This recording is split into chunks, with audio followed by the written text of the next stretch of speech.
Hi, and thank you for tuning into Noir Histoire. I'm Natasha, and in this episode, I'll be discussing Jungle Fever. Jungle Fever is a 1991 Spike Lee joint about a black architect who has an affair with his white secretary. Flipper Purify, played by Wesley Snipes, and Angie Tucci, played by Annabella Soria, are respectively from Harlem and Bensonhurst. Set during the period following the murder of Yusuf Hawkins, the film not only charts the course of their entanglement, but also the reactions of their friends and family. The film opens with Flipper and his wife, Drew, played by Lynette McKee, let's say, canoodling, while their daughter Ming is in her bedroom. As they begin their day, the trio appears to be the very picture of a happy young family. Husband and wife are happily in love, while their little girl is a cutie patootie who's a bit of a smart aleck. Though I did think Ming's preoccupation with her parents' morning session was quite weird, because, what child, regardless of age, is curious about their parents' sex life? The story spans a few different New York City neighborhoods. Flipper and Angie were both born and raised in New York City, but live in neighborhoods that are so unlike each other that it would be hard to believe they are mere miles apart. Flipper's Harlem has a rich culture of being the Black Mecca in America, while Angie's Bensonhurst is a predominantly Italian-American neighborhood that gained infamy following the racially motivated murder of Yusuf Hawkins. Flipper and Angie are introduced by two men who seem to be the firm's owners or managers. When Flipper requests a new assistant to take care of various office tasks, the temp agency sends over Angie. Initially, there's a problem with her selection, as Flipper is the firm's only black employee and specifically requested a black assistant for more diversity. When Flipper complains about the higher-ups ignoring his request, they retort that it's a form of reverse racism. They explain that they hired the best person possible for the job. But when Flipper speaks to Angie, it seems as though, there weren't really any steadfast requirements. She was just kind of like a warm body. Also, if Flipper is at a level within the firm where he has an assistant, shouldn't he participate in the hiring process, even if he's just part of the interview panel? Yet while I got the point Lee was trying to make, I felt like it didn't quite land. This tends to be an issue that contributes to me considering Lee's early films to be hit or miss, which is disappointing in comparison to his consistently good documentaries. The problem is that the dialogue can sometimes feel like a clunky lecture rather than flowing like a real conversation. What should be serious conversations or moments in Lee's films lose their impact when, the lines aren't delivered seriously rather than focusing on drama. That's typically because there's no witty observation or punchline. What should be an ooh moment between Flipper and his bosses devolves into a dry lecture from him and smirks on their end as they make an effort to be deliberately obtuse.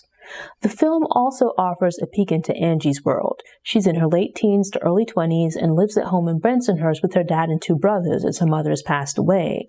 While I grew to dislike Angie's family during the film, I was initially surprised to spot Michael Imperioli and Frank Vincent, who would later respectively play Chris Moltisanti and Phil Leotardo in The Sopranos. And while the role was relatively small, this film was also Halle Berry's debut. It's interesting to look back at these films and see actors very early in their careers before they appeared in the roles that would make them famous. Spike Lee typically makes a cameo in his films, in this case as Flipper's best friend Cyrus, whose wife Vera, played by Veronica Webb, is friends with Drew. When Vera first appeared on screen, she was shown in profile, and I was confused for a second as I thought she was Halle Berry.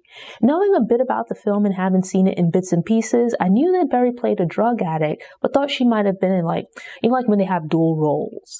After a beat, I realized that Vera was portrayed by someone else who looked a lot like Berry and was sporting the same shortcut hairstyle that Berry would rock the following year in Boomerang. To be honest, I just didn't feel like Wesley Snipes clicked in this role for me. He's not a bad actor, but the combination of his portrayal and the dialogue just didn't pack a punch. I felt Flipper was the weakest character portrayed in the film, and there was greater dramatic tension in the story between Gator, played by Samuel L. Jackson, and his family versus Flipper's affair.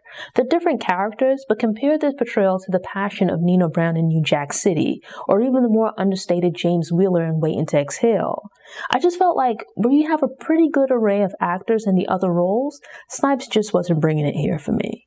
On the flip side, I'm not the biggest Samuel L. Jackson fan, not because I think he's a bad actor, but over the years he's appeared in some terrible movies. But in this case, I thought Jackson's portrayal of the drug-addicted Gator thankfully stole the show from Flipper and his miserably boring personality. Gator reminded me of being a kid in Brooklyn and seeing drug addicts moving about and acting crazy. The first scene with Gator and his parents is interesting, in contrast to what we see from Flipper. The two brothers come from what seems to be a stable two-parent home, yet they are vastly different. Because he's an architect, it can be assumed that Flipper has likely gone to college, now has a great career, and is otherwise a stable family man. Gator, on the other hand, is an absolute mess. It makes you wonder what happened in his life that took him so far off track. Mrs. Purify, played by Ruby Dee, is a sweet woman who loves Gator and sees the best in him, but this means she's in absolute denial about his addiction and his dancing abilities. She enables his addiction by giving Gator money, which he uses to buy drugs. She also asks him to show her his latest dance moves. But Gator cannot dance. Gator and his dancing were a travesty. I think his mom is the only one that's a fan of it because for the life of me, I couldn't understand why she kept encouraging his janky moves. That pitiful two-step and shuffle were not the business. He's like that little kid that wants you to watch them do a cartwheel, but they always get halfway through the flip and then just fall to the side. Meanwhile, Dr. Purify, played by Ossie Davis, is cold towards his son as he's accepted that Gator has a drug problem and frowns upon him being in their home. I don't think he intends to be mean or harsh, but rather that Gator has been on drugs for a while, and Dr. Purify is likely tired of dealing with his nonsense. The situation surrounding Gator is rather sad, but it shows that when an individual is an addict, it not only affects their life, but also the lives of their loved ones. Here you have two elderly people who should be relaxing and enjoying their old age, but instead, Mrs. Purify is getting scammed out of her money by her wayward son. He's a grown man who should be taking care of himself rather than hustling his mom to feed his drug habit. Within this parental unit, there's drastically different approaches to dealing with a child that's struggling with addiction. The dynamic between these three characters is incredible. You can see the love in his mother's eyes as she knows what Gator is doing, but still holds out hope that he might be able to get himself together. She's the tender-hearted one, while Dr. Purify is more firm. He loves his son as well, but is frustrated, hurt, and disappointed. With so many memorable scenes between Gator and his parents, the affair between Flipper and Angie seems less dramatic. Maybe my perspective is a reflection of the times. It's possible that when the movie was released in 1991, the subject of interracial couples was still taboo. To a degree, their entanglement is taboo outside of that because they're having an affair, which adds drama. But the dialogue and chemistry between them seem to lack a spark. Men and women can be friends or work together and keep things strictly platonic or professional. And I get that Flipper and Angie spending late nights at the office, eating takeout, and talking is supposed to show the start of their affair. I've seen a lot of movies that feature love stories, some of which are passionate or even loving despite the circumstances being scandalous. But their conversations are extremely basic and show no indication of some budding great love. During one particular conversation, they discuss Angie cooking for her father and brothers. There's music playing in the background, but instead of setting the mood, it feels out of place and distracts from the scene. The idea of the scene is fine and completely believable, but something was lacking in its execution. The dialogue felt clunky, and the music didn't help either. It's like doing and saying what you're supposed to rather than what feels natural. It sounded like something from an old school romance novel with the guy and his nipples on the cover. Filmmakers added music and other effects to help convey the feeling of a scene and tie everything together. Elsewhere in the movie, there's a lot of Stevie Wonder, and those songs fit what's going on in the scenes.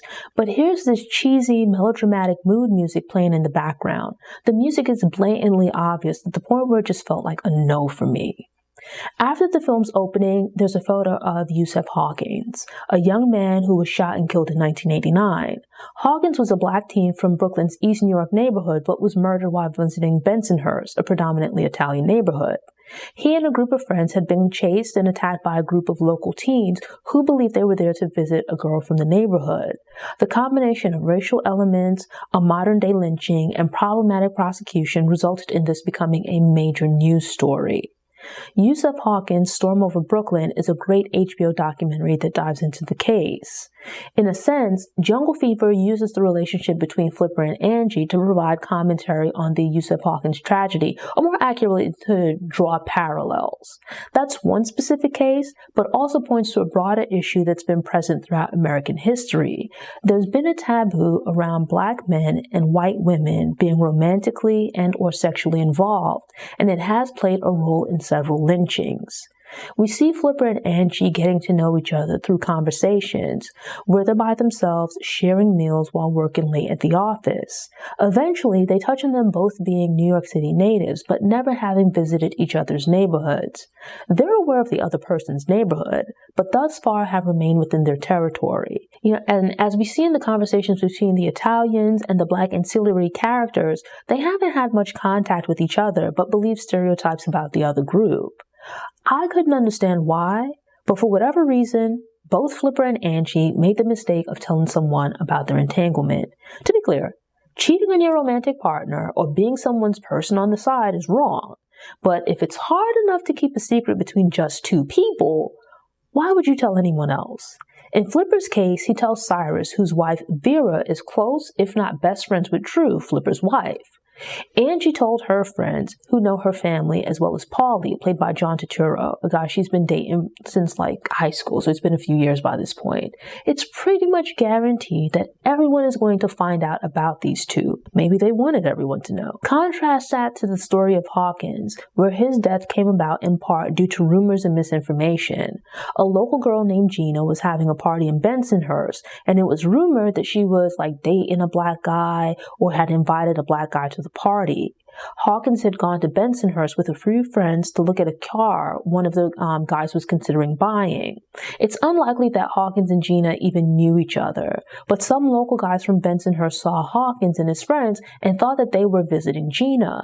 The attack on Hawkins and his friends was racially motivated by some white males' age-old discomfort with black men being romantically or sexually involved with white women. Before the current wave of gentrification, New York City was more strictly separated into unofficial racial and ethnic neighborhoods, so people lived and went to school among their race or ethnic group. I remember being a kid growing up in Flatbush, and despite all the people milling about, I would notice a random white person walking through the neighborhood because it was relatively rare. Aside from school and work environments, I rarely came into contact with white people until maybe college. Riding the BQ train from Manhattan into Brooklyn, the riders would be mixed, then become predominantly black and Hispanic around 7th Avenue, and then predominantly white again after maybe Cortell U, Newkirk area. Traditionally, black neighborhoods have changed because of gentrification, but there's still neighborhoods in New York City where you'll rarely if ever see any black people. Back when the film was made, and even further back into the 1980s, Flipper and Angie wouldn't have been hanging out in each other's neighborhoods. Thus, despite being just a train ride away, neither would have visited the other's neighborhood nor had much personal experience with the other's race or ethnic group. When Flipper and Angie reveal the affair to their friends, we get some insight from their reactions. Flipper's conversation with Cyrus is juxtaposed against Angie's conversation with her friends Denise and Louise. Denise is the more progressive of the two and thinks with this now being the 90s, dating interracially shouldn't be a problem. Louise, however, is disgusted. She views Angie as being a beautiful girl with options and can't understand why she would degrade herself by becoming involved with a black guy. Part of Angie's issue is also that she's been dating Paulie since high school, but it seems to be more of a relationship of convenience as it's lackluster. They have a lot in common due to their roles as caretakers within their families, but the two are dating just because it's what they know, and would probably be better off as friends, freeing themselves up to find more suitable romantic partners. I felt for Angie because she's young and has family responsibilities, but no life of her own or any real plan for her future. Flipper represents the potential for something new and interesting, an opportunity to add some intrigue to her otherwise boring life. Paulie seems like a nice guy, but weirdly more like Angie's unofficial third brother. Yet he seems to warm up and come alive in the presence of Oren, a local black woman who visits his shop to purchase newspapers. We don't see Oren's life outside of the shop, but she's different from the guys who hang around Paulie's newsstand and offers encouragement and stimulating conversation. Oren is to Paulie's life what Flipper is to Angie's, an escape from the mundane, though I don't know if that's enough to build a lasting relationship. Sensing Paulie's crush on Oren, the guys from the shop fall along the same divide as Denise and Louise. Some recognize Oren as being a nice and intelligent young woman and see nothing wrong with Paulie being attracted to her. But then there's the other faction that thinks Paulie should stick to his own and not get involved with this black woman. The conversation between Flipper and Cyrus is rather similar, but unlike Louise, there's no die-hard anti-interracial dating black person in Flipper's ear. This is the first time that Flipper has ever cheated on Drew, but he admits that he's been sexually curious about white women in general. He simply decided to take advantage of the opportunity when it presented itself. One of my issues with the character of Flipper is that he's used to touch on topics, but the film doesn't necessarily go deep enough. I didn't agree but understood Angie's actions in Paulie's crush. But unlike those two, Flipper seems to have a rather full life, both professionally and personally. He adores his daughter, and he supposedly loves his wife, but there's also some tension with at least his father and brother. Flipper has achieved professional success at work, but is also experiencing some limitations. His having an affair and risking his marriage might be an attempt to add some drama and break up the monotony of his life. I can only imagine the conversations about this arguably taboo topic when Jungle Fever was released. Flipper makes it a point to state that while he's curious about being with a white woman, it doesn't mean that he's not attracted to black women or doesn't think they're beautiful. Cyrus seemed to understand Flipper's feelings, which was fine, but I wish that he'd at least ask more questions rather than Flipper just basically delivering a soliloquy. What could have been a very interesting conversation remained rather basic because Flipper's thoughts and feelings are stated but not thoroughly explored. Like Cyrus doesn't push back on anything or really question anything. With these kinds of conversations, I'm always more curious about where the person's ideas came from and how they developed rather than the ideas themselves being stated. Even when discussing how the entanglement unfolded, Flipper doesn't explain the situation as feeling some great connection with Angie. It was more along the lines of he'd always been curious about white women, and then this woman appeared. My question would be, if you're married to this woman that you claim to love, why would you risk it? You don't even like this woman like that, but you'd risk blowing up your life just for a chance to see what the fuss is about? It's also incredibly sexist because you're not dealing with that woman as an individual, but rather what she represents. And likewise, there's also some racism at play with white women who date black men because they as a group are, like, fill in the blank here with a stereotype. Flipper knows he's doing wrong because he immediately begins trying to defend himself in his actions. I'm less concerned with who he chose as a mistress than I am with him having a mistress at all. Yet he still feels the need to explain that he still finds black women attractive and hasn't lost his blackness. Where are these ideas coming from? And why do you feel this way? Why is her race more of a concern for you than you're having an affair? This is something that Flipper is putting on himself. This is something that you wanted to do, not that you felt compelled to do. Why do you feel the need to explain yourself afterward? Why are you so defensive about your choices? Would it have been any different if your mistress was like just some random black woman? I don't have an issue with interracial couples or with them being portrayed in movies or TV shows. Though in the present, diverse relationships in the mainstream media means black men or black women partner with just about anyone else but a black person. It seems to be increasingly rare to see a happily coupled up, unambiguously black man and woman in ads, shows, or movies. Yet while you see a bunch of interracial couples, there's still typically a representation of the white man and white woman pairing. What I dislike about the portrayal and conversation around interracial dating is when it's accompanied by negativity towards black people. Not as a black person, I met this man or woman who happened to be white or whatever race or ethnic group. We clicked in and out together. That's cool. Consider yourself blessed and I wish you nothing but happiness. But it's incredibly problematic if you're saying as a black person, I date white women, white men, or whatever other combination because black women or black men are insert negative stereotype or colorist comment. Add to that this often promoted idea of black women en masse supposedly being angry and distressed about black men and white women being romantically involved. There's a scene where Flipper and Angie visit the historic Sylvia's restaurant in Harlem. A waitress, played by Queen Latifah, gives them all kinds of attitude because of their interracial pairing. First off, Flipper and his family live in Harlem. Why would you be so stupid as to take your mistress out on a date in your neighborhood where you might bump into your wife or someone else that you know? It's like you're just asking to get caught. Secondly, I could see a waitress being a bit cold or even passive-aggressive, but it felt unrealistic for her to loudly tell them off while she's at work. It's the old story told over and over again in the media about black women being uncontrollably angry about interracial dating.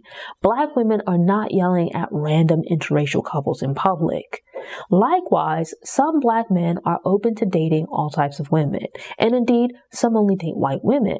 But that doesn't mean that every black man is just clamoring for a chance to be with a white woman. If you think about it, that's a modern cleaned up version of the often told story from the past of black men supposedly lusting after white women. It's this story that you see constantly in the media.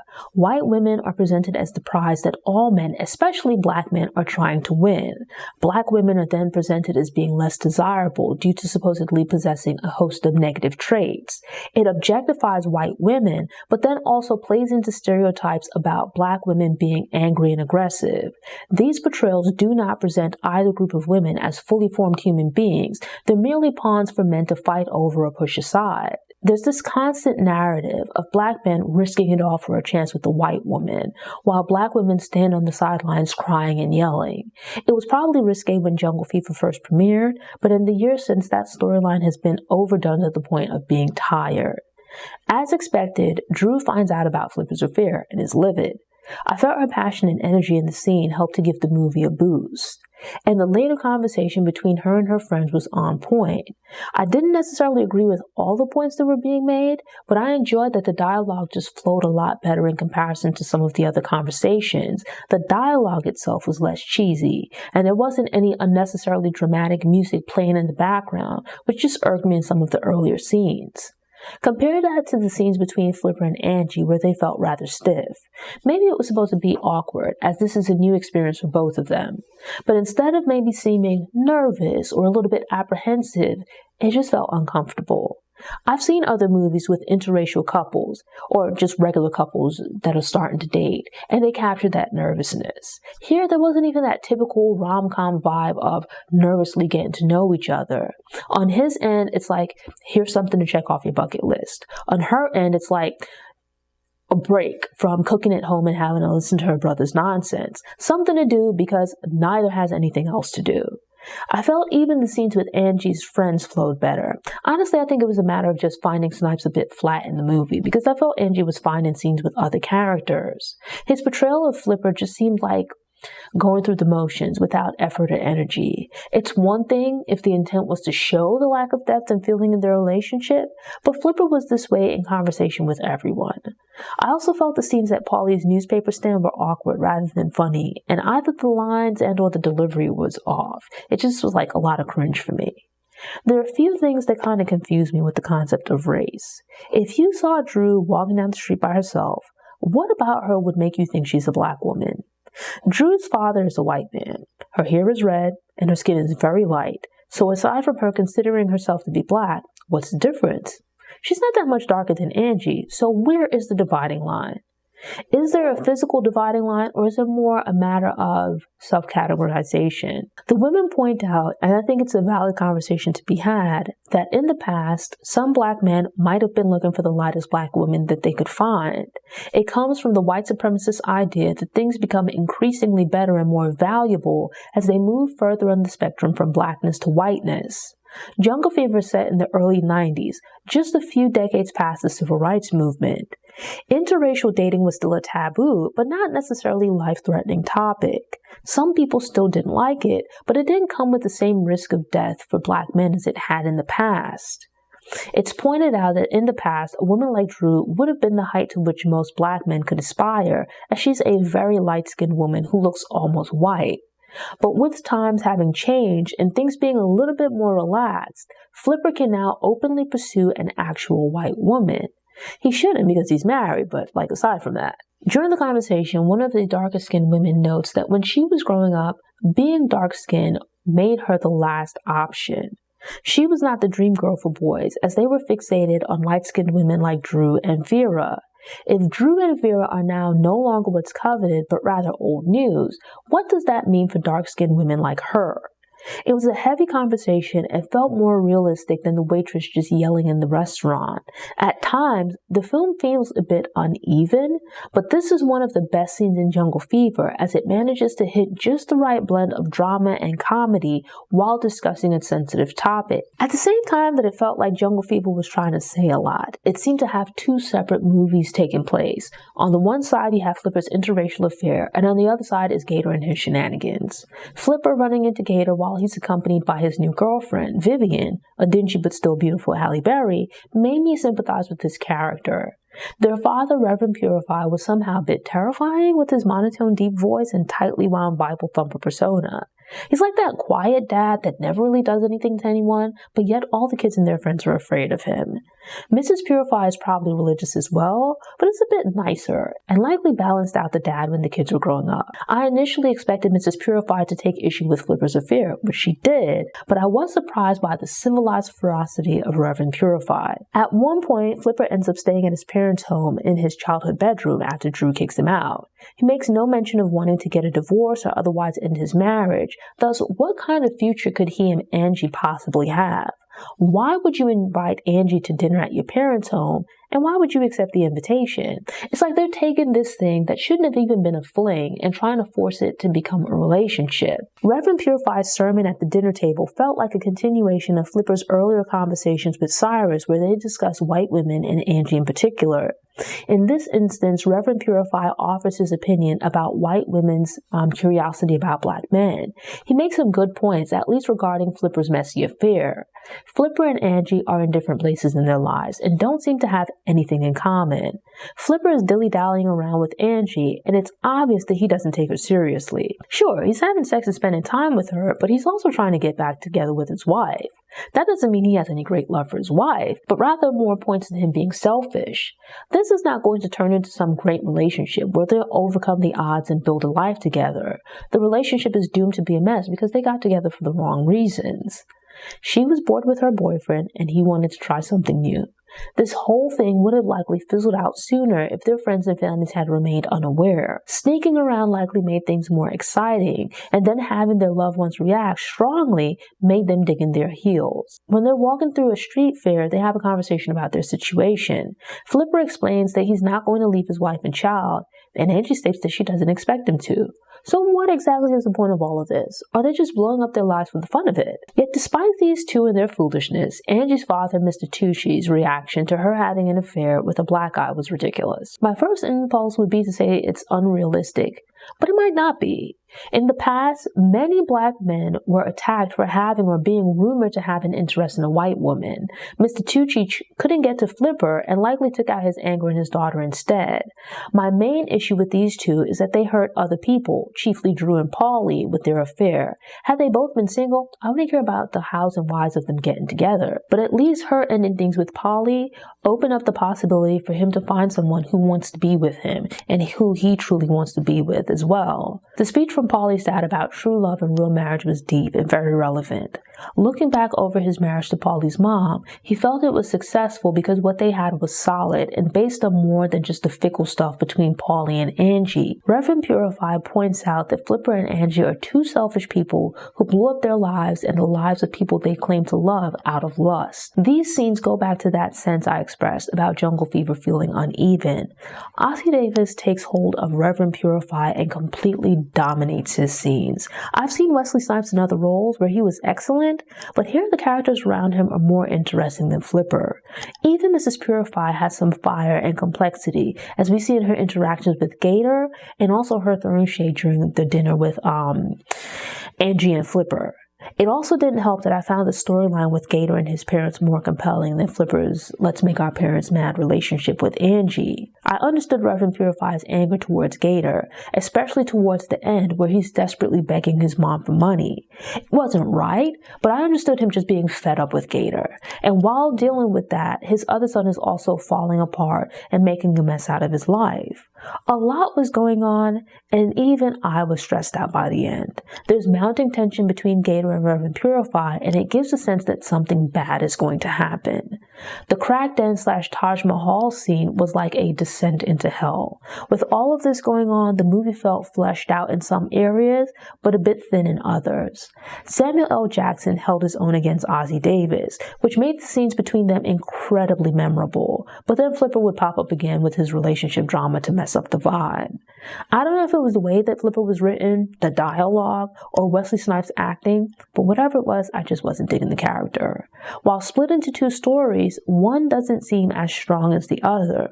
Maybe it's just me and I've missed the point, as this is one of those movies that other people seem to love while I think it's okay. And for the life of me, I understand that Flipper was terrified by the idea of his daughter growing up to become Vivian, but I didn't get the whole, him holding her and yelling in the street. Thanks for tuning in. Show notes are available on the Noir Histoire website via the link in the episode description. If you enjoyed this episode and want more movie recommendations, subscribe to the channel, click the notification bell, and check out my movie review playlist.